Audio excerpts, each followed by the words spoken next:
नारायणगाव वारुवाडी येथे असलेल्या senior college व हायस्कूल परिसरात रोड रोमिओंचे प्रमाण वाढल्याच्या अनेक तक्रारी नारायणगाव पोलीस स्टेशन येथे आल्या होत्या। त्या अनुषंगाने नारायणगाव पोलिसांनी कारवाई करत या रोड रोमिओंकडून मोठ्या प्रमाणात दंडात्मक कारवाई करत दंड वसूल केला आहे। यामध्ये एकूण 35 जणांवर कारवाई करण्यात आली असून त्यांच्याकडून एकूण 1,35,000 रुपये एवढा दंड नारायणगाव पोलिसांनी वसूल केला आहे।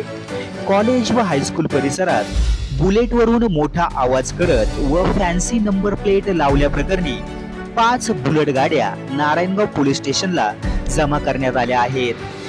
तसेच ट्रिपल सीट 10, विना परवाना लायसन 20, सीट बेल्ट 3, हेल्मेट कारवाई 2 अशा प्रकारची ही धडाकेबाज कारवाई नारायणगाव पोलीस स्टेशनचे सहाय्यक पोलीस निरीक्षक महादेव शेलार यांच्या उपस्थितीत नारायणगाव पोलिसांनी केले असल्याने रोड रोमिओंना तुर्तास तरी चाप बसणार आहे। ब्युरो रिपोर्ट, समाज दर्पण।